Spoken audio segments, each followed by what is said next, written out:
Hello and Namaskar. This is Rishabh Singh and you're watching Shri Ram Science.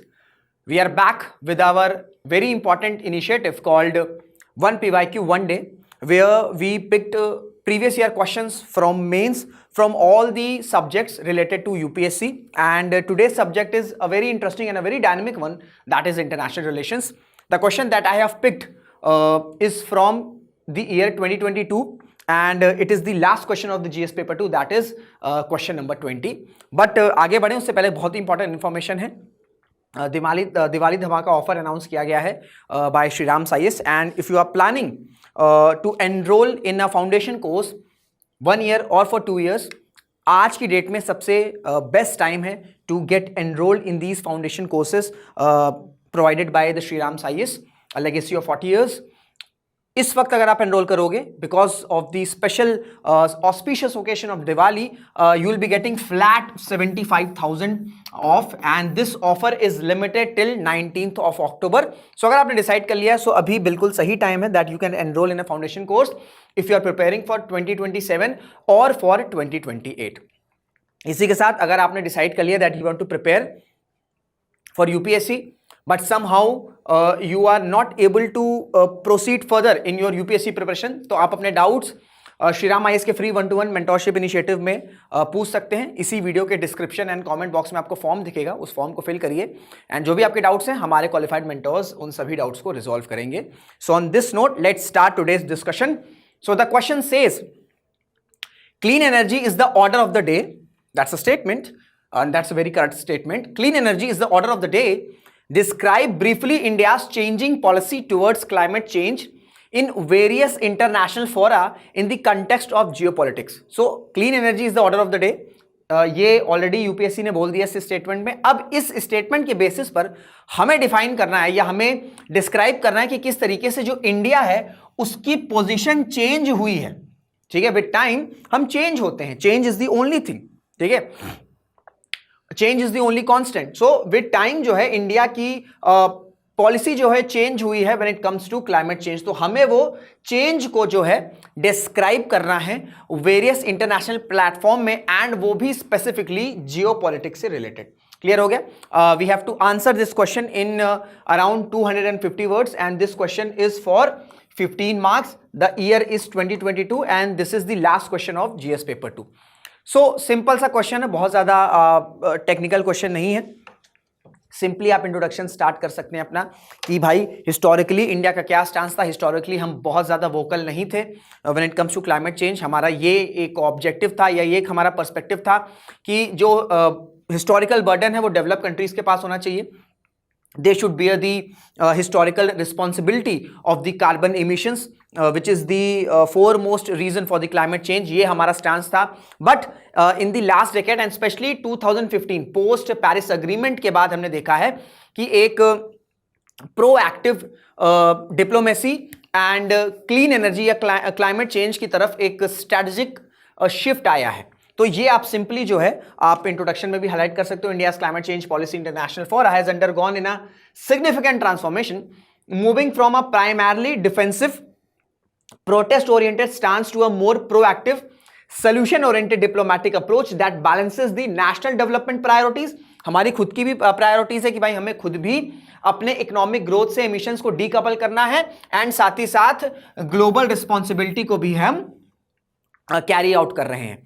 Then this evolution is characterized by a balancing act between its traditional demand for equity and common but differentiated responsibilities and respective capabilities and the recognition of its own rising emissions and acute vulnerability to climate change impacts. आप चाहें तो ये line miss कर सकते हैं, यहां तक भी इंट्रोडक्शन इज सफिशिएंट. इसका कहने का मतलब यह है कि ट्रेडिशनली हमारी डिमांड थी, हिस्टोरिकली हमारी डिमांड, हम इक्विटी की बात करते थे, बट वहां से हम शिफ्ट हुए to common but differentiated responsibilities. यानी कि क्लाइमेट चेंज को टैकल करना एक कॉमन रिस्पॉन्सिबिलिटी है. It's a common responsibility. ठीक है, it's a common cause, but जो रिस्पॉन्सिबिलिटी है that should be differ. That should be differ and differ means कि डेवलप कंट्रीज का एक अपना स्टांस, एक अपनी रिस्पॉन्सिबिलिटी होनी चाहिए एंड डेवलपिंग कंट्रीज की एक अपनी रिस्पॉन्सिबिलिटी होनी चाहिए. तो हम इक्विटी से जो है इस कॉमन बट डिफरेंशिएटेड रिस्पॉन्सिबिलिटीज तक अभी पहुंच चुके हैं. ये एक बेसिक सा आपका इंट्रोडक्शन है जहां पे आपने सब कुछ समराइज कर दिया. नाउ अब जो है हम क्वेश्चन के बॉडी में एंटर करने जा रहे हैं, हम क्वेश्चन को बाइफरकेट करने जा रहे हैं। तो पहला तो हम इंडिया के हिस्टोरिकल स्टांस के बारे में डिस्कशन करेंगे कि इंडिया का हिस्टोरिकल स्टांस क्या था। देखिए इंडिया की अगर मैं बात करूं तो पहले हमने जैसे बताया कि हम बहुत ज्यादा प्रोटेक्टेड थे अपने डेवलपमेंट स्पेस को लेकर। हमारा स्टांस ये था कि हमारी जो कार्बन इमिशंस है वो बहुत लो है, ठीक है, वो बहुत ज्यादा लो है एंड इस वजह से हमारा जो डेवलपमेंट स्पेस है उसमें हम बहुत ज्यादा इन कार्बन इमिशंस को काउंट अभी नहीं कर रहे हैं। प्लस साथ साथ ये भी हमारा स्टांस था कि जो मेन ये क्लाइमेट चेंज है इसकी जो रिस्पॉन्सिबिलिटी वो डेवलप्ड नेशंस की है, that includes USA, that includes European countries, क्योंकि यहां 18th सेंचुरी में ही इंडस्ट्रियल रेवोल्यूशन पहुंच गया था, स्प्रेड होता रहा। और इंडिया और दूसरी जो डेवलपिंग कंट्रीज हैं यहां पर तो डेवलपमेंट आपका around towards the end of 20th century या स्टार्ट ऑफ 21st सेंचुरी से जो है एक पेस पकड़ा है। तो developing nations and developing countries and developed nations को हम एक सेम प्लेटफॉर्म पर नहीं रख सकते हैं। तो जो हिस्टोरिकल रिस्पॉन्सिबिलिटी है that should B only lies with the developed Nations. साथ ही साथ इंडिया का स्टांस ये भी था कि जो डेवलप्ड और डेवलपिंग कंट्रीज हैं इनके बीच में क्लियर कट फायरवॉल होना चाहिए। There will be a clear cut firewall between developed countries and developing countries when it comes to tackling the climate change. ये हमारा हिस्टोरिकल स्टांस था, ठीक है, ये हमारा हिस्टोरिकल स्टांस था। एंड साथ ही साथ इंडिया ये भी कहता था कि जो डेवलप्ड कंट्रीज हैं क्योंकि they have the historical burden in tackling the climate change, so that's why developing countries को असिस्ट करने के लिए डेवलप कंट्रीज को क्लीन एनर्जी ट्रांसफर, ठीक है, ये फैसिलिटीज प्रोवाइड करनी चाहिए सो दैट जो बर्डन है कार्बन इमिशंस का, जो बर्डन है कार्बन इमिशन का वो डेवलपिंग कंट्रीज पे नहीं आना चाहिए, क्योंकि डेवलपिंग कंट्रीज अभी डेवलपमेंट मोड में है। तो हम पर मैंडेटरी इमिशंस, ठीक है, जो मैंडेटरी इमिशंस हैं ये जो है वो सैंक्शन या रिकॉग्नाइज नहीं करना चाहिए। एंड इन कंपैरिजन हमें clean energy, clean technology transfer with developed Nations ये प्रोवाइड करना चाहिए। तो ये हमारा एक सिंपल सा हिस्टोरिकल स्टांस था कि हम प्रोटेक्टिव थे, हम डिफेंसिव थे, हम बहुत ज्यादा क्लाइमेट चेंज के एक्शन को लेकर बहुत ज्यादा वोकल नहीं थे। प्लस अगर क्लाइमेट चेंज की बात आती थी तो हमारा स्टांस ये रहता था कि जो डेवलप्ड नेशंस हैं उनकी रिस्पॉन्सिबिलिटी है, they have the only historical responsibility in countering the climate change. ये हमारा स्टांस था, क्योंकि बहुत से स्टूडेंट्स अगर जो बहुत यंग हैं उनको लग रहा होगा कि इंडिया का हिस्टोरिकली स्टांस क्लाइमेट चेंज के लिए रहा है, क्योंकि we are right now we are the leaders when it comes to tackling the climate change. क्योंकि ट्रम्प तो कह रहे हैं कि क्लाइमेट चेंज तो इमेजिनरी है, यूएसए तो ये कह रहा है, पेरिस एग्रीमेंट से निकल रहा है, चाइना का भी बहुत ज्यादा ऐसा स्टांस नहीं है। तो ऐसे में इंडिया एक मेजर कंट्री है जो क्लाइमेट चेंज का एक ग्लोबल लीडरशिप की तरह जो है वो पोर्ट्रे कर रहा है। क्लियर हो गया? बट हमारा ये स्टांस शुरू से नहीं था, ये हमारा हिस्टोरिकली स्टांस था। बट एक जबरदस्त घुमाव देखा गया, ठीक है, एक जबरदस्त चेंज देखा गया, स्ट्रेटेजिक शिफ्ट देखा गया proactive diplomacy and climate change को लेकर, एंड स्पेशली 2015 के बाद से। क्यों? क्योंकि 2015 में we have there is a historic Paris agreement. तो इसके बाद that is from the last decade से जो है एक स्ट्रेटेजिक शिफ्ट आया है।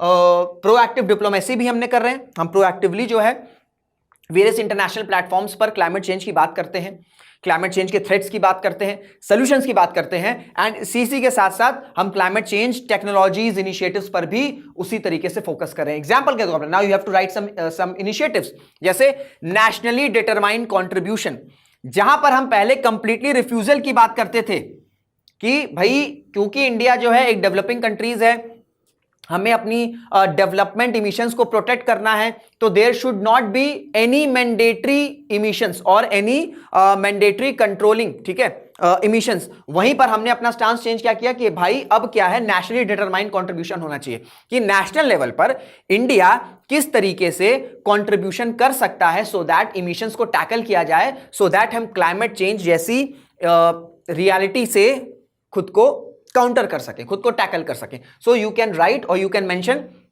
Nationally determined contribution.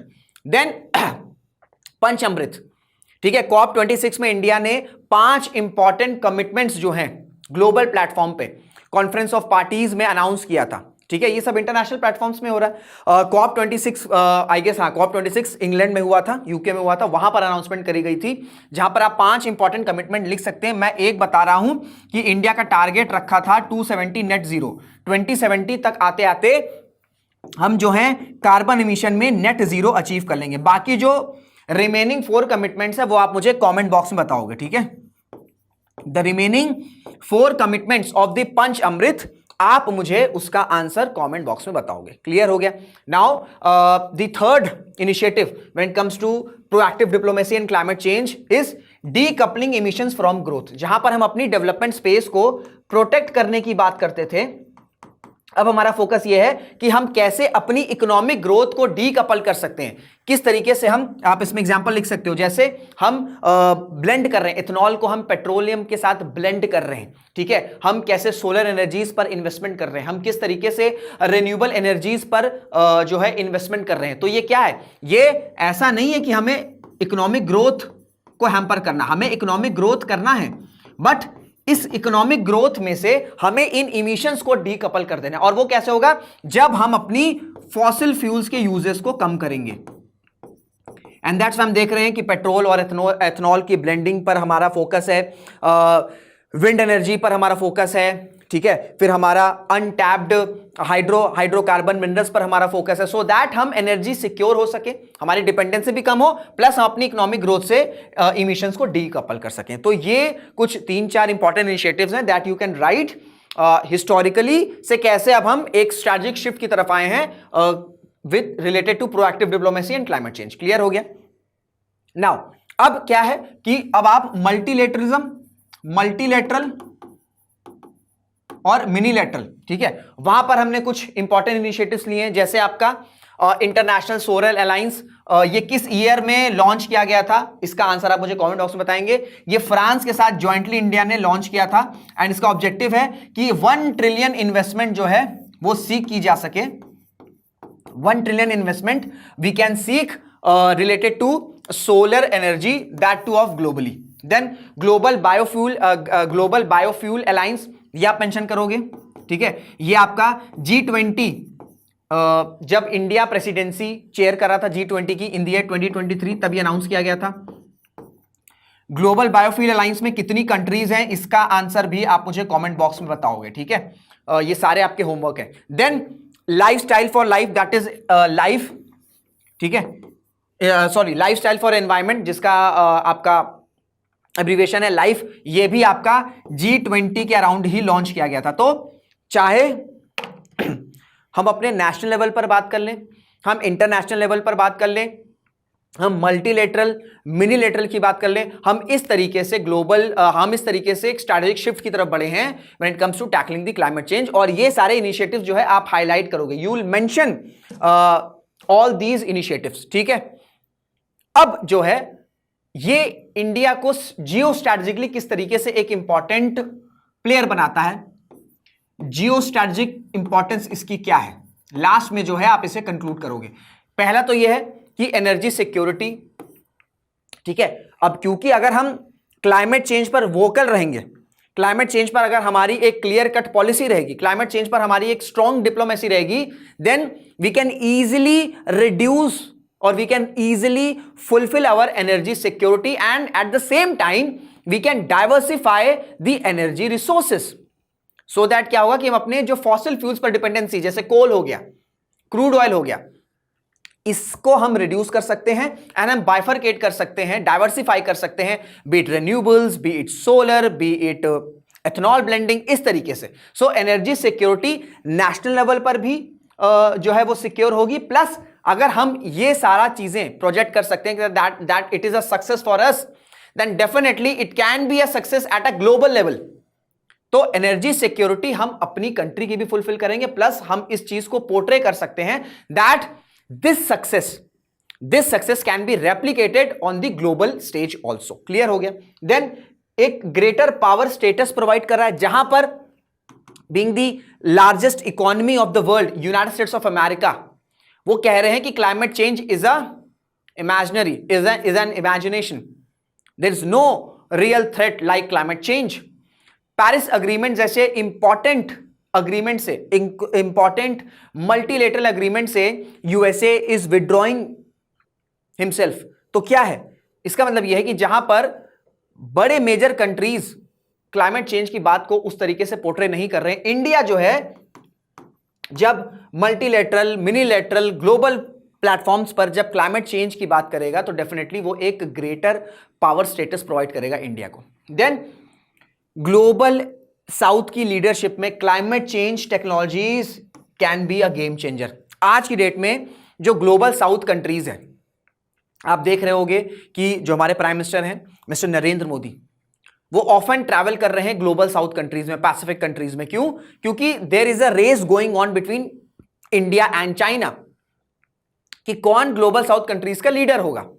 एंड उसमें इंडिया अपने सॉफ्ट पावर को एज अ टूल जो है ऑप्टिमाइज कर रहा है, एंड उस सॉफ्ट पावर में क्लाइमेट चेंज के जो इश्यूज हैं उसको वो रेक्टिफाई कर रहा है इस तरीके से, या आइडेंटिफाई कर रहा है इस तरीके से इंटरनेशनल प्लेटफॉर्म्स पर। क्योंकि अगर मैं ग्लोबल साउथ कंट्रीज की बात करूं तो उनके लिए बिगेस्ट थ्रेट क्या है? उनके लिए बिगेस्ट थ्रेट क्लाइमेट चेंज है। ऐसी बहुत सी आइलैंड नेशंस हैं जो जहां पर सी लेवल राइज से, जो सी लेवल राइज हो रहा है उससे कई उनकी इंपॉर्टेंट सिटीज, इवन कई आइलैंड नेशंस की कैपिटल सिटीज सिंक कर रही है या आने वाले टाइम में सिंक कर जाएगी। सो ऐसे में इंडिया अगर रिन्यूएबल्स, क्लाइमेट चेंज की बात इंटरनेशनल प्लेटफॉर्म्स पर रख रहा है, क्योंकि जो ग्लोबल साउथ कंट्रीज हैं ये अपने प्रॉब्लम्स ग्लोबल प्लेटफॉर्म पर तक नहीं पहुंचा पाते हैं, तो India being the major power, ठीक है, मेजर पावर ग्लोबली, वो ग्लोबल साउथ कंट्रीज के कंसर्न्स को पुट कर सकता है इंटरनेशनल प्लेटफॉर्म्स में। सो इससे एक एज प्रोवाइड होगी ग्लोबल साउथ की लीडरशिप में। एंड देन ग्रीन टेक्नोलॉजीज, क्योंकि अगर इंडिया के साथ और जो कंट्रीज हैं जब वो पार्टनर करेंगे तो हम ज्यादा से ज्यादा ग्रीन टेक्नोलॉजीज की तरफ बढ़ सकेंगे। जितना ज्यादा इन्वेस्टमेंट आएगा, जितना ज्यादा हम कॉमन बट डिफरेंशिएटेड रिस्पॉन्सिबिलिटीज पर फोकस करेंगे, ठीक है, जितना ज्यादा हम कमिटमेंट्स को इंप्लीमेंट करेंगे, उतना ही ज्यादा हम देखेंगे कि ग्रीन टेक्नोलॉजीज की तरफ हमारा जो इनिशिएटिव है वो भी बूस्ट होगा। अल्टीमेटली जितनी ग्रीन टेक्नोलॉजीज बूस्ट होंगी, जो डिपेंडेंसी है फॉसिल फ्यूल्स पर वो ऑटोमेटिक ही रिड्यूस होना स्टार्ट हो जाएगी। तो इस तरीके से you will be concluding your answer. तो हमने हिस्टोरिकली स्टांस देखा, आप हिस्टोरिकली स्टांस बताओगे, फिर आप बताओगे कि कैसे एक स्ट्रेटेजिक शिफ्ट आया है इंडिया की proactive diplomacy and climate change में। देन आप कुछ इनिशिएटिव बताओगे उसमें, जैसे मैंने बताया आपको आपका ग्लोबल अलायंस बायोफ्यूल हो गया, ठीक है, एनडीसी हो गया, फिर आपका लाइफस्टाइल फॉर एनवायरनमेंट हो गया, फिर मल्टीलेटरल में कि हम कितनी कंट्रीज के साथ क्या क्या जो इनिशिएटिव्स हैं वो लॉन्च करें, जहां पे हम आईएसए की बात कर लेंगे, और एंड में जो है आप कंक्लूड करोगे कि जियोस्टैटिक एडवांटेज इंडिया को किस तरीके से प्रोवाइड कर रहा है क्लाइमेट चेंज। क्लियर हो गया? तो ये इस तरीके से आप जो है इस आंसर को कंप्लीट करोगे। तो आई होप आपको ये जो क्वेश्चन की अप्रोच है ये पूरी तरीके से समझ में आ गई, होलिस्टिक अप्रोच समझ में आ गई कि how you will B introducing the question, what is the part, the body part of this question, and किस तरीके से आप कंक्लूड करोगे। सो आई होप आपको ये सेशन इन्फॉर्मेटिव लगा होगा, यूजफुल लगा होगा। अगर ऐसा है तो इसे लाइक जरूर करिएगा, शेयर जरूर करिएगा, एंड चैनल पर है तो चैनल को सब्सक्राइब भी जरूर कर लीजिएगा। सो इसी के साथ इस वीडियो एंड करते हैं। Till then, this is Rishabh Singh signing off. Jai Hind, जय भारत।